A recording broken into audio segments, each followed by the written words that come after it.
Halo teman-teman semua, untuk hari ini kita akan coba bahas emiten IPTV, di mana dalam beberapa hari kemarin, tentunya dalam seminggu lebih, emiten ini telah terjadi koreksi yang cukup dalam.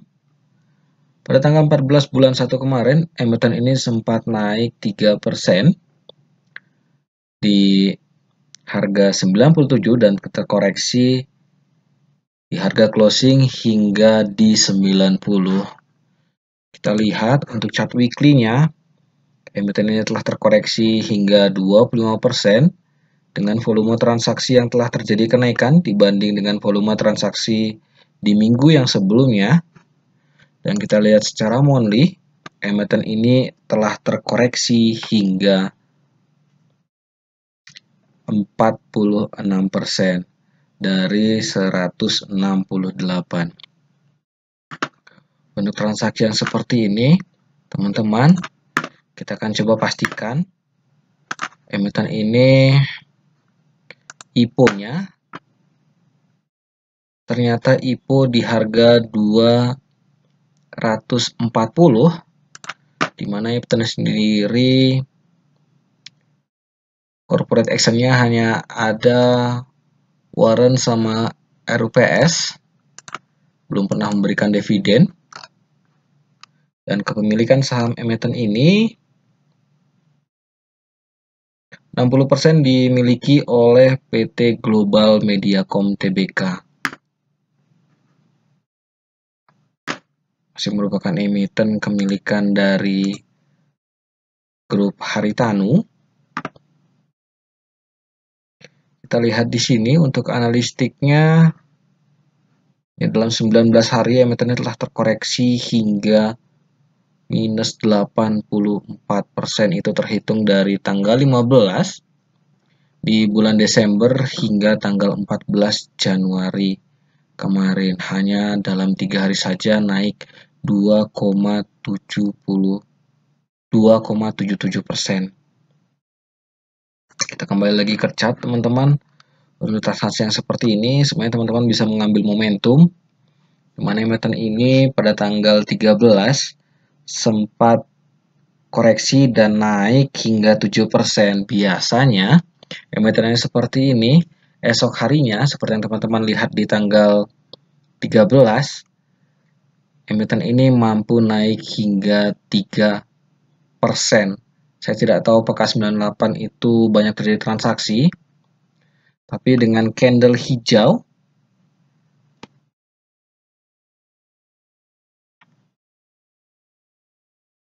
bullish, sebentar saya coba cek dulu, candle hijau itu masuk ke bullish weakness, teman-teman, dimana kondisi bullish weakness ini salah satu penanda bahwa esok harinya emiten ini berpotensi akan ada pantulan.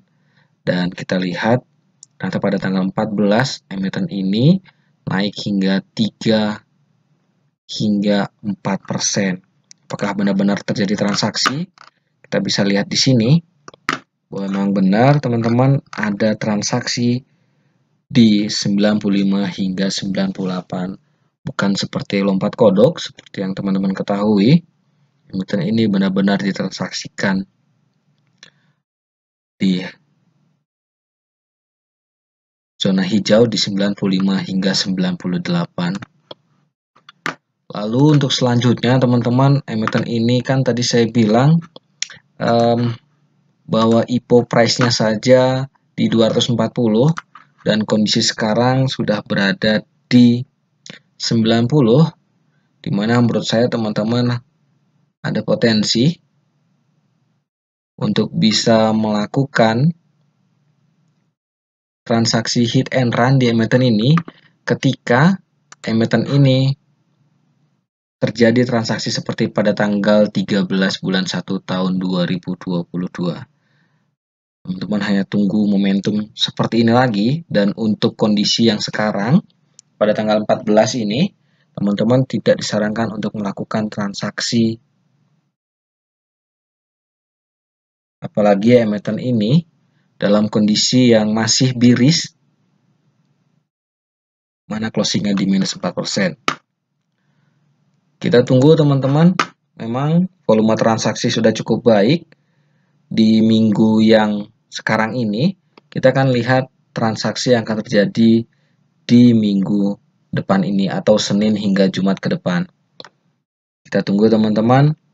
Emiten ini juga menurut saya masih belum bagus untuk ditransaksikan. Teman-teman hanya bisa melakukan transaksi jika transaksi terjadi seperti tanggal 13 bulan 1 tahun 2022. Seperti itu. Untuk monthly-nya masih strong bearish. Jadi hanya bisa ditransaksikan untuk TikTok saja. Teman-teman lihat, transaksi yang bisa terjadi adalah transaksi yang bagus, yang bisa terjadi adalah transaksi seperti yang teman-teman lihat, seperti transaksi di bulan 6 tahun 2021, di mana emiten ini naik hingga 50% dan closingnya 11%, dan esok bulannya di bulan 7 emiten ini mampu naik hingga 32% dan koreksi di minus 4. Tidak disarankan melakukan transaksi yang cukup berani ataupun melakukan hold jika emiten ini masih strong bearish seperti yang terjadi pada bulan 1 ini. Transaksi yang menurut saya cukup aman ditransaksikan di IPTP adalah transaksi hit and run jika transaksi terjadi seperti tanggal 13 bulan 1 2022. Seperti itu teman-teman. Apalagi jika teman-teman lihat di sini, distribusi telah terjadi dari tanggal 28 bulan 12 hingga tanggal 14 bulan 1 ini. Cukup banyak distribusi yang terjadi, distribusi yang dilakukan asing di emiten ini. Friend, emiten ini mampu naik 10% di tanggal 13 bulan 1 tahun 2022 dan menyentuh MA60 di emiten ini. Dan teman-teman lihat selama tanggal 10 bulan 1 hingga tanggal 14, emiten ini selalu diakumulasi oleh asing. Yang terbesar adalah pada tanggal 13 kemarin, di mana netnya hingga 1 jutaan. Untuk transaksi yang seperti ini, teman-teman bisa melihat historinya bahwa emiten ini selalu koreksi setelah menyentuh MA60. Jadi saran saya untuk teman-teman silakan untuk wait and see di emiten ini. Untuk selanjutnya menunggu adanya crossing antara MA2 dan MA5 kembali di emiten ini. Itu cara bermain aman menurut saya jika teman-teman ingin masuk dan bertransaksi di friend. Selalu seperti itu saja teman-teman. Emiten ini secara weekly volume transaksinya sudah cukup baik. Akumulasinya sudah ada, sudah terlihat. Walaupun secara monthly volume transaksi tidak begitu besar dibanding dengan volume transaksi di bulan 12. Kita tunggu teman-teman. Teman-teman untuk emiten yang masih harganya di bawah 100, friend menurut saya cukup enak ditransaksikan. Yang pasti teman-teman lihat volume transaksi dan sideways yang terjadi di emiten ini. Biasanya kalau sideways beberapa hari, emiten ini akan menuju kenaikan di hari berikutnya. Namun teman-teman harus perhatikan juga volume transaksi yang terjadi. Kalau sideways tapi tidak terjadi kenaikan dari volume, maka sebaiknya teman-teman melakukan wait and see. Kemarin volume transaksi turun, maka menurut saya teman-teman lakukan wait and see untuk bisa masuk lagi ke friend untuk mendapatkan cuan yang cukup maksimal di emiten ini. Perhatikan, jika nanti emiten ini crossing antara MA2 dan MA5, maka emiten ini berpotensi terjadi transaksi seperti pada tanggal 12 bulan 1 dan tanggal 13 bulan 1. Dan ketika sudah menyentuh ke MA60, maka sebaiknya teman-teman melakukan jual dulu emiten ini. Seperti itu teman-teman. Secara volume transaksi emiten ini sudah cukup baik, tapi sebaiknya teman-teman selalu bermain di range aman jika emiten ini menyentuh MA60-nya. Kita semua berharap bahwa MA60 ini bisa jebol teman-teman. Untuk selanjutnya, emiten ini bisa menuju ke 160. Saran saya itu, sementara teman-teman bermain santai saja, atau ambil cuan secukupnya saja untuk bertransaksi di frame.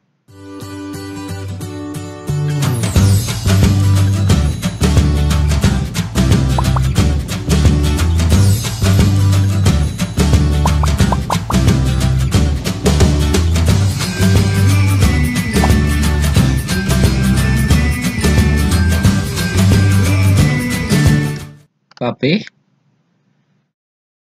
kemarin emitennya naik hingga 8% dan closing di 163 di kenaikan 2%. Emiten ini telah melewati supportnya di 160.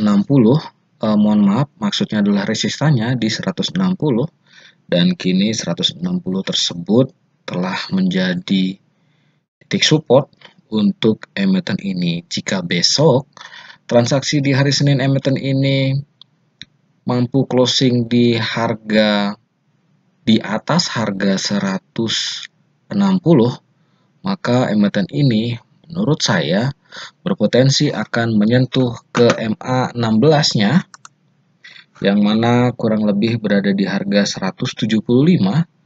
Untuk selanjutnya, jika emiten ini mampu menuju ke MA60, maka emiten ini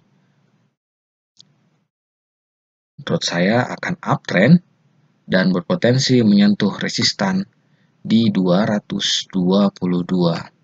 Kita tunggu teman-teman. Namun jika kita lihat selama ini ketika emiten ini mampu breakout, emiten ini selalu mampu menyentuh ke MA60.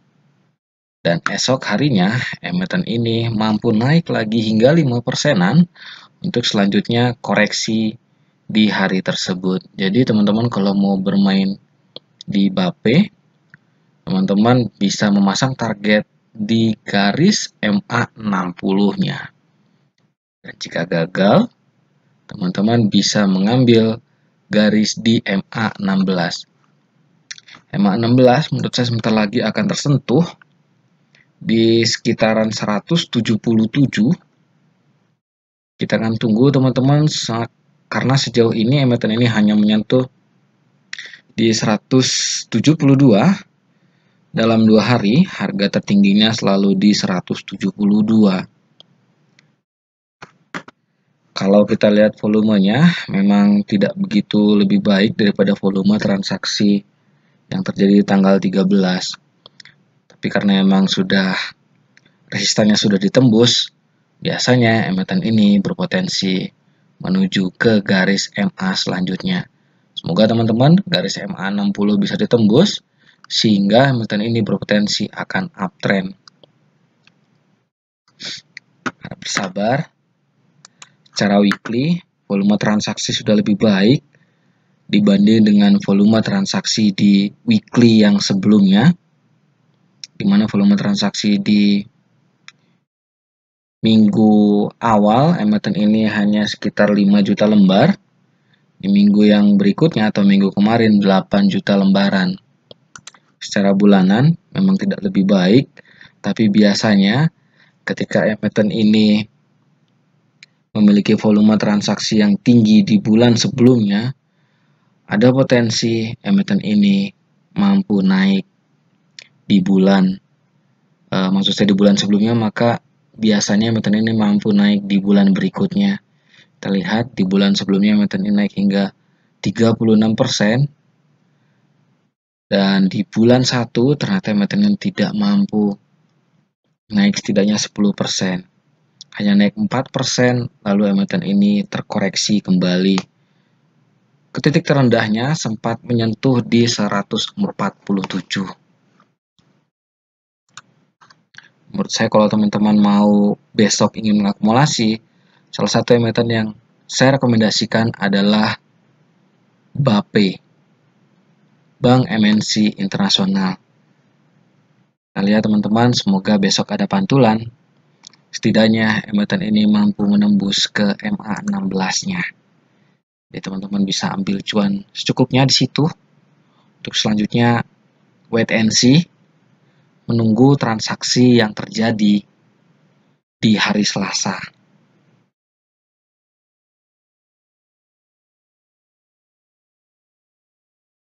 Untuk asingnya sendiri, emiten ini 3 hari telah diakumulasi orang asing dari tanggal 12 hingga 14 dan volume transaksinya sudah cukup lumayan dibanding dengan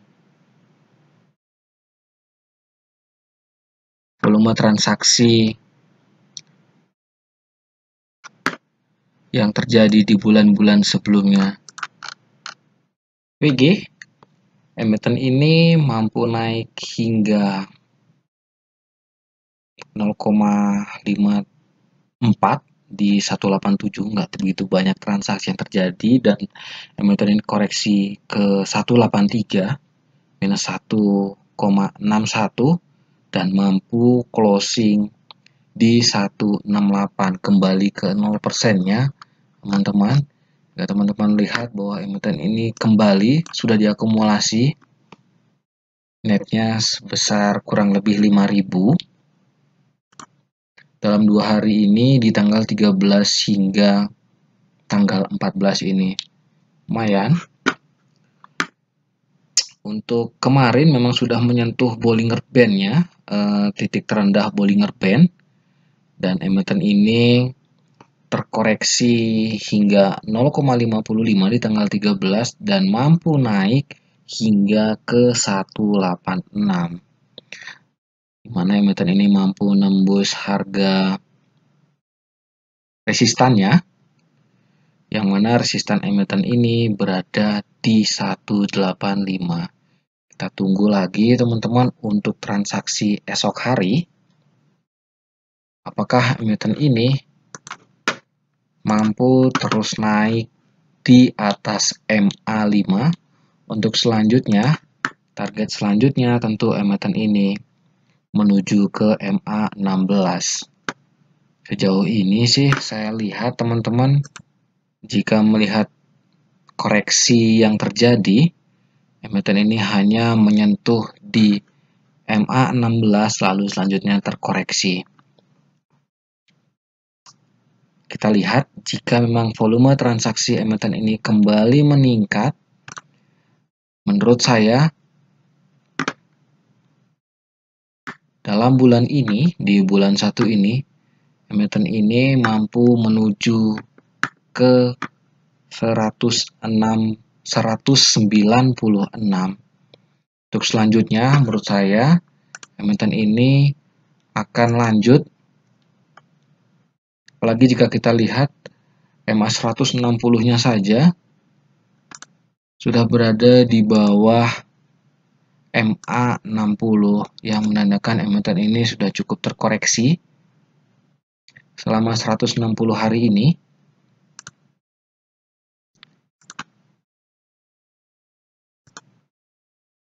Ya, tidak begitu jauh teman-teman antara MA 16, MA 60, MA 160 dan MA 200-nya. Ini berada di 200. Maka jika emiten ini mampu menyentuh 200, maka menurut saya emiten ini akan uptrend, mungkin bisa melebihi dari 216, seperti harga yang tertinggi terjadi pada bulan 10 kemarin. Kita tunggu teman-teman, tetap perhatikan volume transaksi yang terjadi di emiten ini. Untuk Antam yang kemarin terkoreksi 0,74, menurut saya emiten ini akan kembali koreksi kembali menyentuh ke 1689 di range tersebut. Terlihat dari tanggal 6 bulan 1 hingga tanggal 14, emiten ini telah terjadi didistribusikan oleh asing, teman-teman. Saya rasa juga di 1689 ini, jika tidak ada pantulan, berpotensi menuju ke 1100-an. Kita lihat, teman-teman, volume transaksi memang lebih baik, tapi kondisi sekarang adalah masih kondisi bearish, di mana emiten ini setelah minus 7% dan mampu naik di minus 2%, 12%. Lalu kita ke chart monthly-nya, teman-teman bisa melihat bahwa emiten ini telah melewati range, menurut saya bisa kita bilang ini merupakan range sideways di emiten ini, di harga rata-ratanya, transaksi rata-ratanya, teman-teman, seperti ini. Dan emiten ini telah terkoreksi di bawah range sideways tersebut. Menurut saya, teman-teman berhati-hati jika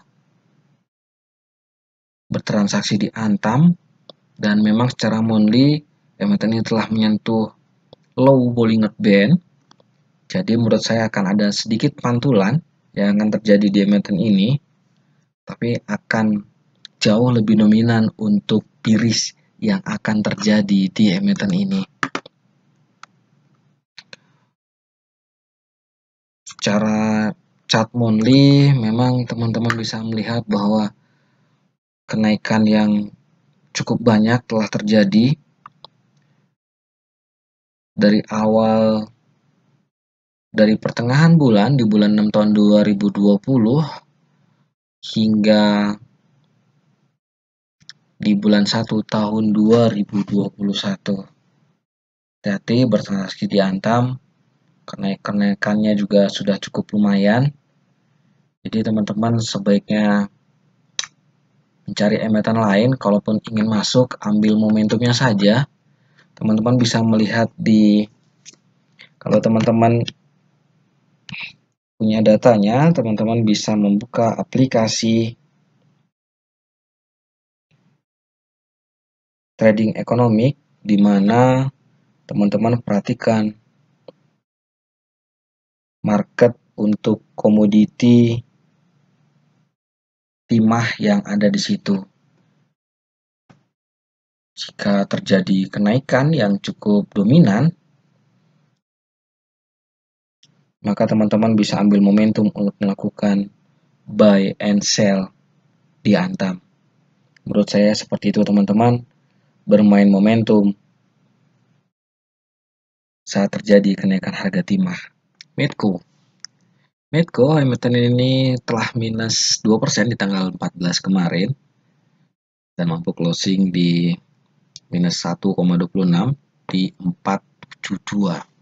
Kondisinya adalah very strong, mana emiten ini telah telah terjadi koreksi di sekitar 6.000, netnya 6.000, dan 3 hari, memang tanggal 11 hingga tanggal 13 terjadi net buy di emiten ini. Dan kita lihat di sini, teman-teman, sedikit lagi emiten ini akan menyentuh ke bottom dari Bollinger Band. Kalau kita lihat, emiten ini mampu terjadi, setidaknya Bollinger Band berpengaruh di emiten ini. Jadi teman-teman untuk yang bermain di Bollinger Band, yang suka bermain di Bollinger Band, emiten ini bisa diaplikasikan di indikator tersebut. Kita lihat, teman-teman, sejauh ini saya sudah memblok MA16-nya. Dari bulan 11, emiten ini bisa dibilang selalu gagal menyentuh ke MA16. Jadi, teman-teman, dalam kondisi yang seperti ini, MA2 dan MA5, teman-teman tunggu emiten ini saat menyentuh Bollinger Band-nya dan tunggu transaksi seperti yang terjadi pada tanggal 4 bulan 1 tahun 2022. Saat seperti itulah teman-teman bisa memainkan dengan indikator Bollinger Band. Itu untuk mengambil momentum di hari berikutnya, teman-teman. Aplikasi indikator Bollinger Band bisa digunakan di MACD. Untuk supportnya sendiri, emiten ini berada di 427 dan resistannya berada di 548. Secara monthly, secara weekly, volume transaksi tidak jauh lebih baik dari week yang sebelumnya. Dan secara monthly, di bulan 12 kemarin emiten ini naik hingga 9% dan closingnya koreksi 2%. Lalu kondisi sekarang emiten ini masih dalam kondisi positif, dimana terjadi kenaikan 6% dan masih bertahan di plus 1%, yaitu di 472. Jangan sampai 472 ini terkoreksi lebih dalam ataupun terkoreksi hingga 466 maupun terkoreksi di bawahnya, maka menurut saya emiten ini pasti akan berpotensi menuju ke 427. Itu berpotensi, teman-teman. Jadi teman-teman kalau mau main di momentum yang akan terjadi di Bollinger Band dan transaksi seperti transaksi yang terjadi di tanggal 4 bulan 1 tahun 2022. Seperti itu. Kita tunggu momentumnya. Jika belum terlihat momentumnya, sebaiknya teman-teman tahan dulu untuk melakukan transaksi jangka panjang di emiten ini. Kalau indikator monthly sih menurut saya sudah cukup aman, teman-teman. Di mana teman-teman bisa melihat di sini bahwa bisa dibilang area ini merupakan area support, area set pace-nya dalam tahun 2021.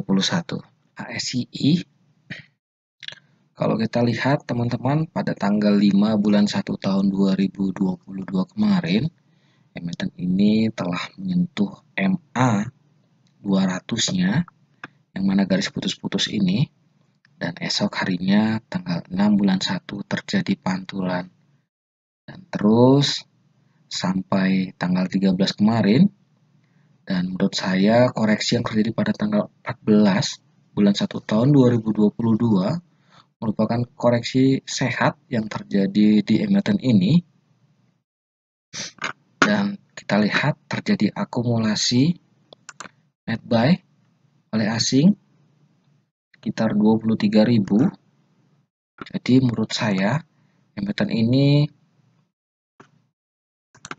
berpotensi menyentuh ke 599 atau 6.000, bisa kita bilang 6.000, yang mana jika MA60 berhasil ditembus, maka menurut saya emiten ini berpotensi selanjutnya menuju ke 6.000 dan 6.900.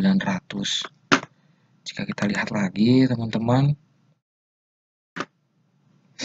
emiten ini sekarang telah naik 0,44%, yang kita harapkan emiten ini selalu konsisten dan tidak terkoreksi hingga di bawah ke 5550 atau minus di 2,63% di 5.550. Emiten ini berpotensi akan kembali uptrend. Kita lihat terus untuk monthly-nya juga teman-teman, terlihat masih positif. Kita harapkan emiten ini selalu berada di posisi yang positif, harus selalu di atas Maksud saya selalu di atas 5.700, sehingga menurut saya emiten ini akan berpotensi uptrend menuju ke 6.925. Kita lihat, kita tunggu saja teman-teman, emiten ini mampu menembus ke MA 60-nya. Atau teman-teman juga bisa melakukan transaksi ketika emiten ini menyentuh MA 60, closingnya harus di atas MA 60, teman-teman masuk di situ. Untuk keluar saat emiten ini menyentuh ke harga 6.000. Silakan bermain di, atau teman-teman bisa juga bermain di bawah MA 60. Kita lihat teman-teman, menurut saya sudah cukup positif. Tapi teman-teman, jika teman-teman tidak yakin, teman-teman bisa melakukan profit taking di 6.000. Tapi menurut saya emiten ini masih berpotensi menuju ke 6.925.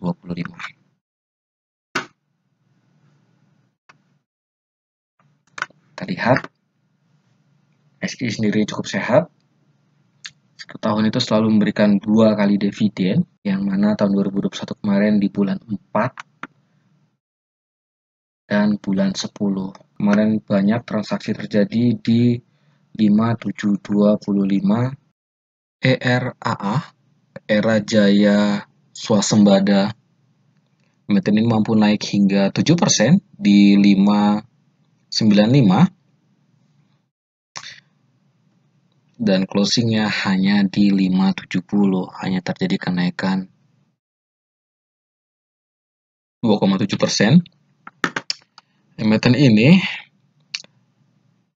mampu menyentuh MA 200-nya, teman-teman. Namun sayangnya tidak mampu bertahan di range harga tersebut di 584, di kisaran 584, dan closing harus di bawah MA 200. Dan kita lihat teman-teman, ternyata dari kenaikan tersebut emiten ini terkoreksi dalam 2 hari, bahkan bisa dibilang dalam 4 hari, bahkan bisa dibilang terkoreksi itu dari tanggal 3 bulan 1 hingga tanggal 14. Dengan average price-nya berada di 578, dan kita lihat teman-teman, yes, ini adalah kisaran harganya di 585 atau di MA 200. Saat tersentuh itu terjadi banyak transaksi. Menurut saya wajar, karena banyak yang berharap ketika emiten ini mampu menyentuh MA 200, maka emiten ini berpotensi terjadi pantulan hingga mungkin bisa kembali ke 685. Wajar menurut saya terjadi banyak transaksi di range 584 hingga 585 di titik ini, karena teman-teman yakin emiten ini akan mantul jika telah melewati MA 200. Namun sayangnya ternyata di situ justru malah terjadi distribusi. Asing tetap melakukan distribusi tanggal 14 kemarin, maka menurut saya emiten ini berpotensi akan menyentuh kembali ke 550. Kita akan lihat teman-teman, semoga saat sideways nanti teman-teman, emiten ini mampu mantul kembali ketika menyentuh di 550. Namun jika tidak, saran saya silakan teman-teman ambil posisi untuk melihat ke emiten lain. Secara volume transaksi memang sudah lebih baik dibanding minggu yang sebelumnya, namun kondisi chart sekarang adalah masih strong bearish di emiten ini secara weekly-nya, dan secara monthly-nya juga masih sama strong bearish. Volume transaksi monthly-nya juga tidak lebih baik Tapi ini baru tanggal 16, teman-teman, masih ada sekitar 14 harian, tidak sampai 14 harian lagi selama tanggal perdagangan dari hari Senin hingga hari Jumat. Kita akan lihat semoga volume transaksi semakin meningkat. Namun jika kita lihat chart monthly, memang menurut saya emiten ini akan berpotensi koreksi kembali.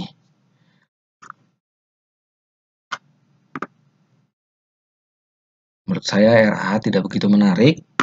Namun jika teman-teman ingin mengambil momentum, bisa-bisa saja. Silakan. Jika emiten ini menyentuh Bollinger Band, low Bollinger Band biasanya akan terjadi pantulan. Untuk sekarang masih belum. Saran saya wait and see dulu. Jika teman-teman ingin bertransaksi di ERAA, tunggu menyentuh titik low di Bollinger Band dan terjadi volume transaksi yang meningkat di emiten ini. Saya rasa cukup sekian, teman-teman. Terima kasih atas waktunya. Tetap hati risiko. Salam cuan.